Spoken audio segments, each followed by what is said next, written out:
శ్రీ దేశిరాజు పెదబాపయ్య గారి జీవన స్మృతి 3వ భాగం 4/3/24. దీన్ని కామరాజు హనుమంతరావు గారు రాశారు. కళాశాల విద్య 5వ ప్రకరణం. ఉన్నత విద్యా సంపాదనకై బాపట్ల విడిచి ఇతర పట్టణాలలో 1894వ సంవత్సరం మొదలుకొని 1904 వరకు పెద్ద సెలవులు తప్ప యావత్ కాలం బాపయ్య గారు గడిపారు. ఆ కాలంలో 5 ఏళ్లు బందర్లో, 1 ఏడాది గుంటూరులో, 4 ఏళ్లు చెన్నపట్నంలో, 1 ఏడాది రాజమండ్రిలో ఆయన నివసించారు. మేనమామ వెంకటప్పయ్య గారు బిఏ చదువుకు బందర్లో ఉండాల్సి ఉండటం చేత వారితో పెదబాపయ్య గారు అక్కడ ఉండి విద్య అభ్యసిస్తున్నట్లు మొదట ఏర్పాటు జరిగింది. నోబెల్ కాలేజీలో చేరి 4వ ఫారం అయింది, 5వ ఫారం చదివారు. తర్వాత వెంకటప్పయ్య గారు బందరు జరగటంతో ఆయన బాపట్ల దగ్గర ఉన్నటువంటి నోబెల్ కాలేజీలో 1897వ సంవత్సరంలో మెట్రిక్ చదివి పరీక్షలో మొదటి క్లాసులో పాస్ అయ్యారు. తర్వాత FA జూనియర్లు సీనియర్ అక్కడే చదివారు. కారణాంతరం వల్ల FA పరీక్షకు పూర్వం కొంతకాలం కాలేజీ హాస్టల్లో భోజనం చేస్తూ అక్కడే ఉన్నారు. అప్పుడు FA పరీక్షలో కృతార్థుడు కాల.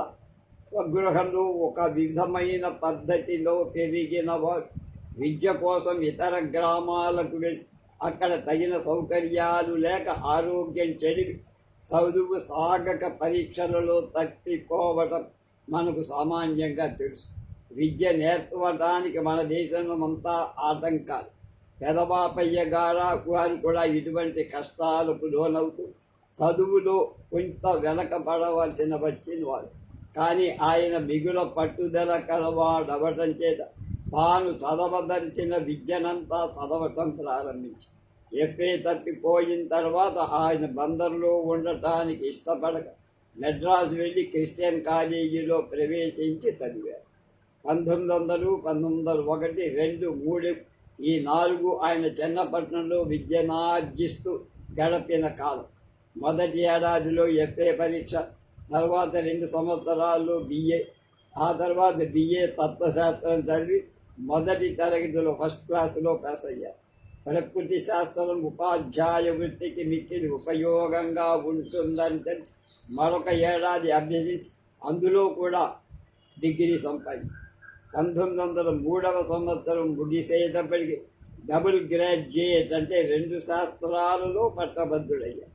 కళాశాల విద్య ప్రారంభించినప్పటి నుండి తాను ఏ వృత్తి అవలంబించాలి అని తనలో తాను విచారించుకున్నాడు. తోడి జనులకు ఎక్కువగా ఉపయోగకరమైన వృత్తిలో ప్రవేశించాలని ఆయన ఆశయం. నానా విధాలుగా వ్యాధులతో బాధపడుతూ ఆదరపూర్వకంగా వైద్య సహాయం చేసే వైద్యుల కోసం నిరీక్షించే రోగులు మన దేశంలో ఎందరో ఉన్నారు. వైద్యం ద్వారా మానవ సేవ చేయటానికి ఎక్కువ అవకాశం ఉంది కనుక వైద్య విద్య నేర్చాలి అని ఆయన మొదట అనుకున్నారు. కానీ తనకు తగినంత దేహారోగ్యం లేదని డాక్టర్లు చెప్పినందువల్ల ఆ చదువు మానేసుకున్నారు. తర్వాత ఉపాధ్యాయ వృత్తిలో చేరటానికి నిర్ణయించింది. ఉపాధ్యాయ వృత్తిలో చేరటానికి వృత్తి నిర్ణయించులో తనకి ఎక్కువ డబ్బులు వస్తాయనే సాధనంగా దాన్ని చూడవలేనని ఆయన ఎన్నడూ కూడా అనుకోవాలి. అటువంటి వృత్తుల గురించి ఆలోచన ఆయన మనస్సులో రాలేదని చెప్పాలి. దేశ పురోభివృద్ధికి ముఖ్యంగా ఎవరిపై ఆధారపడి ఉందో అలాంటి యువకులతో అధిక సంబంధం కలిగి వాళ్ళకి విద్య చెప్పటమే కాక సద్వర్తనం అలవాటు చెయ్యాలని ఉపాధ్యాయ వృత్తి అదికి అనుకూలంగా ఉంటుందని ఆయన దృష్టి. దాని మీద అందుచేతనే కావలసిన విద్య అభ్యసించారు. అలాగే 1904 సంవత్సరంలో రాజమహేంద్రవరం బోధన అభ్యసన కళాశాల ట్రైనింగ్లో ట్రైనింగ్ కాలేజీలో ఎల్టీ పరీక్ష చదివి ఆ సంవత్సరంలోనే పాస్ అయ్యారు. విద్య నేర్చుకున్నటువంటి కాలంలో తాను ఒంటరిగా మెడ్రాసులో ఉండి పెద్దపట్నంలో వసించినప్పుడు కూడా ఆయన తన కర్తవ్యాలను అమిత శ్రద్ధ కలిగి నియమానుసారంగా జీవితం గడిపారు. తనకు అక్కర్లేని ఇతర విషయాల్లో ఏమాత్రం జోక్యం కలిగించుకొని తన కాలం ఎప్పుడు వ్యర్థం చేసుకోవాలి.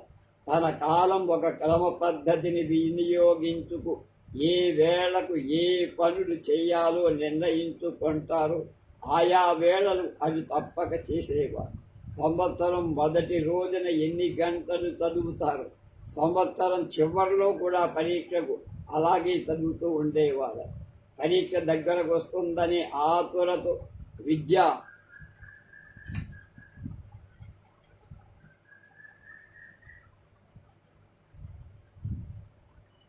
విద్యార్థులు సాయంకాలంలో మేడల మీద పుస్తకం చేత పట్టుకొని చదువుతూ తల దిమ్మెక్కి నొప్పి పొట్టెడ చేత రెండవ చేత నొప్పుకుంటూ బాధపడుతూ ఉంటే ఈయన ప్రతి సాయంకాలం షికారుకు వేళ కాగానే బయలుదేరి వెళ్ళడం వాడు చూసి ఎంతో ఆశ్చర్యపడేవాడు. ఈర్ష్య కూడా పుట్టింది. ఎల్టీ పరీక్షకు ముందు ఆయనకి ఎక్కువగా జబ్బు చేసి చివరి నెలలో ఏం చదవడానికి వీలు కాదు. పరీక్షకు వెళ్ళటానికి కూడా ఆసక్తుడిగా ఉన్నప్పుడు పరీక్షకు వెళ్ళి బాధపడవద్దని మిత్రుడు సలహా చెప్పిన సంవత్సర ఆరంభంలో పుస్తకాలు తాను చదువు రాసి పెట్టుకున్న విషయాలు పరీక్ష రోజుల్లో ఒక్క పర్యాయం చూసుకొని పరీక్ష హాజరై ఆ సంవత్సరంలో పాస్ అయిపోయాడు. వేళ తప్పకుండా రాత్రులలో 9 గంటలకో 10 గంటలకో పడుకొని చీకట్లో నిద్రలేచి కాలకృత్యాలు తీర్చుకునేవారు. ఆవశ్యకమైనంత నిద్ర పరిశ్రమ కలిగి మనసు నిర్మలంగా ఉత్సాహంగా ఉంచుకున్నప్పుడు ఒకడు 1 గంట చదివింది వాడే అలసి విదుగు చెంది ఉన్నప్పుడు కొన్ని గంటలు చదివిన దాంతో సమానం అవుతుందని ఆయన తరచూ అనుకుని ఉండేవారు. విద్యార్థులు ముఖ్యంగా ఈ విషయాన్ని గమనించాలంటున్నారు. ఆయన ఎవరి వద్ద విద్య అభ్యసించను వాళ్ళందరి ప్రేమకు గౌరవానికి తన శుద్ధ ప్రవర్తన చేత ఆయన పాత్రుడయ్యారు. లోవర్ సెకండరీ చదివినప్పుడు నరసింగనాయుడు గారికి కలిగిన సదభిప్రాయమే ఆయన ఎడ ఇతర గురువులందరూ కలిగి ఉన్నారు. క్రిస్టియన్ కాలేజీలో మెడ్రాసులో ఆయనకి అధ్యాపకులుగా లెక్చరర్గా ఉన్న మపాట్ గారు, స్కిన్నర్, మెస్టన్ గారు, డాక్టర్ మిల్లర్ గారు ఆయన మీద అమితమైన అనురాగం కలిగి ఆయన ఆ కాలేజీ విడిచిన తరువాత ఆయన బంధువులు ఆయనతో తమకు గల బంధుత్వాన్ని కళాశాల అధ్యక్షులకు తెలుపుకొన్నంతని సులభంగా చదువుకోవటానికి ప్రవేశం పొందారు. తన గురువుల సన్మానానికి తనిగి ఉండట ఆయనకు వారి గుణ విద్యా విశేషాలను గ్రహించి వాళ్ళ ఎడల అమిత శ్రద్ధాశక్తులు చూపటై అది వేరుగా చెప్పక్కర్లా. తన శరీరంలో అస్వస్థగా ఉన్నప్పుడు డాక్టర్ మిల్లర్ గారు స్కాట్లాండ్ దేశానికి పోవటానికి వెళ్ళే సమయంలో 1/3/1907 వారిని దర్శించి ఆనాడు అసందర్భంగా తన దినచర్య పుస్తకంలో ఆ సందర్భంగా తన డైరీలో ఈ క్రింద విధంగా రాసుకున్నారు. డాక్టర్ మిల్లర్ గారిని చూసా, వారు స్కాట్లాండ్కి వెళ్తున్నారు. ఆయన కొంచెం గ్రాంధికంగా రాశారు, నేను మార్చి చెప్తాను. వృద్ధాప్యం తమ కార్యక్షేత్రాలు విడిచిపోవడం ఆయనకు కష్టంగా కనబడిన వృద్ధులకు ఆ మహామహుడు చెప్పిన మాటలు ఆలకించటం ఎంతో విచారంగా ఉంది. వారి ఎందరి మృదు స్వభావం సువ్యక్తం అవటాన్ని నేను చూశాను. నేను దుఃఖం ఆపుకోలేకపోయా.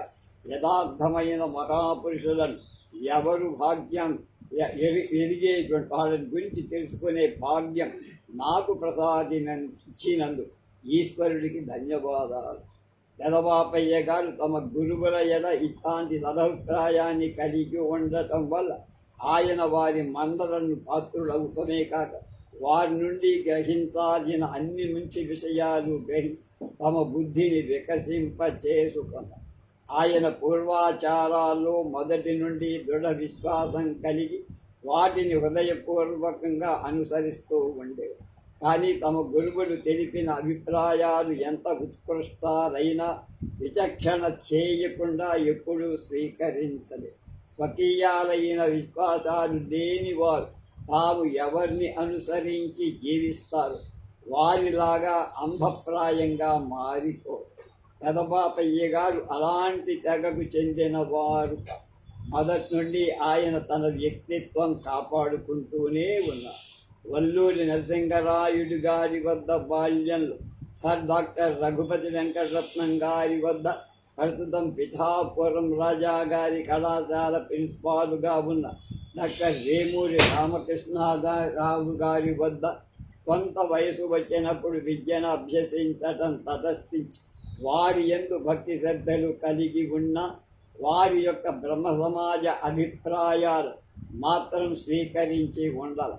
తరువాత వారి శుశ్రూష చేసే కాలంలో వారి అభిప్రాయాలను విమర్శించి ఖండించారు. అలానే క్రిస్టియన్ కాలేజీలో గొప్ప క్రైస్తవ మత ప్రచారకుల దగ్గర చదివినప్పుడు వారెంత గౌరవించిన వివేచన శూన్యంగా వారిని అనుకరింపలేదు.